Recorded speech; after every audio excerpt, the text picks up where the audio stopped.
Tu vois bien, il y a des tonnes d'angles pour parler de Cowboy Bebop. C'est fou même comme ça a généré des tas d'analyses à tous les niveaux.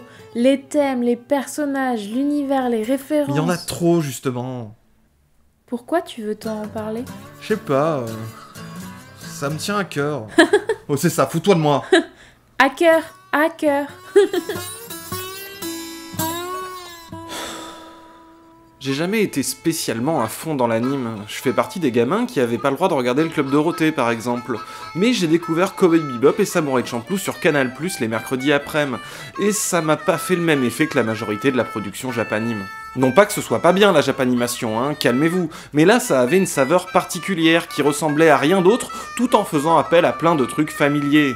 Ça met tout le monde d'accord, si t'es néophyte d'un des aspects, ça passe tranquillou dans un univers cohérent. Si t'es un aficionados, tu retrouves une déclinaison originale de ce que tu connais déjà. Et surtout, il y a des chances que tu kiffes encore plus le reste, les trucs pour lesquels t'étais pas là à la base.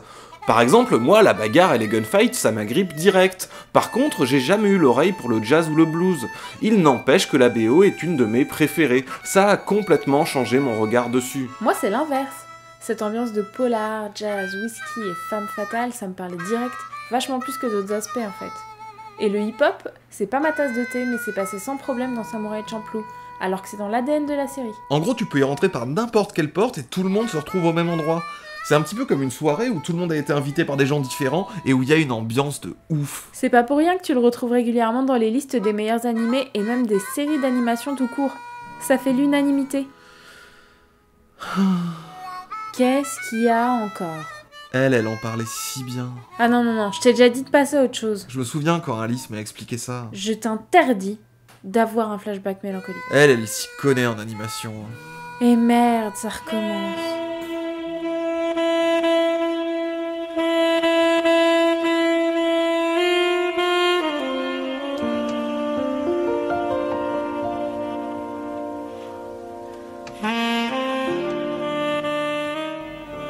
Tu sais, si Cowboy Bebop et Samurai Champloo te font cet effet, c'est très lié à leur réalisateur Shinichiro Watanabe. Et d'abord, il faut que tu comprennes ce que c'est qu'être un réalisateur d'animation au Japon. Dans la production de séries animées japonaises, il n'y a pas un seul réalisateur, mais un groupe chapeauté par un réalisateur principal. C'est le kantoku, un mot qui veut dire aussi superviseur, surintendant ou manager. Watanabe a donc commencé la réalisation en travaillant d'abord sur des épisodes, avant de s'atteler à une série entière, Macross Plus, qu'il co-réalisait. Sur Cowboy et sur Samurai, par contre, Watanabe a supervisé tout l'ensemble en répartissant les épisodes entre plusieurs sous-réalisateurs. Avoir un réal global pour chapeauter les réals de l'épisode permet d'unifier le style de chacun et s'assurer que l'ensemble reste cohérent sous la vision d'une seule personne. Mais pour Watanabe, l'animation est un travail d'équipe et un ping-pong constant, où les idées des uns doivent influencer les idées des autres. C'est très évident avec la musique. Les compositions de Yoko Kanno sont certes intervenues pour correspondre à des scènes, mais parfois ça a été l'inverse. Ce sont aussi des décors ou des moments d'histoire qui ont été créés à partir des compositions de Yoko Kanno. Pour montrer à quel point le travail d'équipe a été une notion importante pour eux, le concept original de Cowboy Bebop n'a pas été crédité à Watanabe, mais à Hajime Yatate, un nom générique utilisé par le studio Sunrise pour dire que l'œuvre est un effort de groupe. Plus ça a été, plus Watanabe a encouragé la liberté de style des gens travaillant sur ses projets. C'est surtout le cas dans Samurai Champloo, où le design des personnages, le trait et l'animation sont parfois légèrement modifiés d'un épisode à l'autre, voire d'une scène à l'autre au sein d'un même épisode. Watanabe joue aussi sur sa palette de couleurs, avec des moments se rapprochant du noir et blanc, d'autres avec des couleurs saturées. C'est particulièrement visible dans des séquences psychédéliques, comme celle de l'épisode 9, confiée à Masaaki Yuasa. Watanabe poussera la chose encore plus loin dans Space Dandy, sa dernière réalisation en date, où on voit des styles vraiment très tranchés d'un épisode à l'autre. La création, chez Watanabe, est une conversation. En fait, Watanabe a eu de plus en plus de liberté lui-même au fil de ses réalisations. Cowboy Bebop, c'était réellement sa première série à lui, et il avait beaucoup à prouver. C'était pas forcément le moment de prendre trop de risques. Surtout, Cowboy Bebop était en partie produit et financé par Bandai, qui espérait vendre un certain nombre de produits dérivés tirés de la série, en particulier des jouets de vaisseaux spatiaux. Rapidement, Bandai a compris que la série se prêterait très mal au marché et aux licences, et a failli tout laisser tomber. Ça a été une bataille pour que Cowboy Bebop puisse quand même se faire. Aujourd'hui, Watanabe fait davantage ce qu'il veut. Tout ça pour dire que c'est un réalisateur assez à part dans l'animation japonaise. À la fin des années 90, déjà, Cowboy Bebop se distinguait par bien des aspects de la production japonaise. Cette époque correspond au début de la 3D et de l'animation numérique en série télé. La majorité des épisodes sont réalisés en animation traditionnelle avec des couches superposées de celluloïdes sur lesquelles les décors, personnages et accessoires sont peints. Mais pour réaliser les stations spatiales en rotation par exemple, ils ont utilisé la 3D. Ils ont aussi expérimenté le numérique sur d'autres épisodes, notamment Pierrot le Fou et, il me semble, Brain Scratch. La différence est visible. Le numérique donne un côté beaucoup plus net et fluide aux traits et aux couleurs, alors que les autres épisodes en cellulo ont un grain.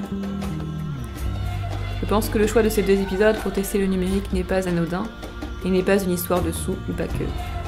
Ce sont 2 épisodes qui parlent de la folie, et ils mettent assez mal à l'aise. Je pense que le côté clinique de l'animation numérique joue pour quelque chose.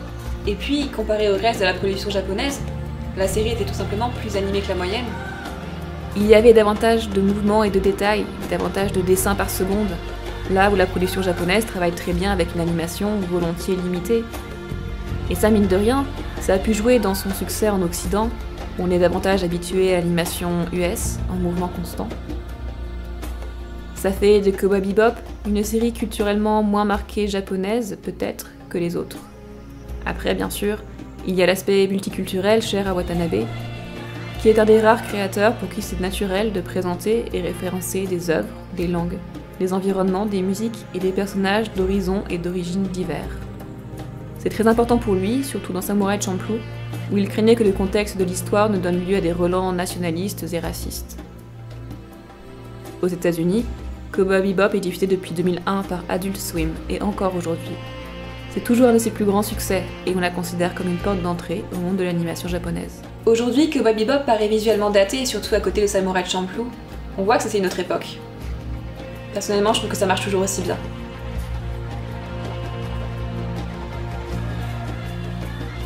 On t'a déjà dit que tu parlais vachement comme dans une chronique YouTube. C'est chelou en privé comme ça. Dégage de chez moi. Elle a même pas voulu me prêter du feu. Depuis, elle me parle plus. Tu sais vraiment pas parler aux femmes. C'est dommage, hein, parce qu'elle aurait été super pour ton émission Cowboy Bebop. Ouais, ça aurait été super. Vraiment dommage. Ouais, hein. Eh ben, tant pis. Bon, ben continuez à bosser, hein. On se retrouve demain. Reading my paper in Ray's Cafe.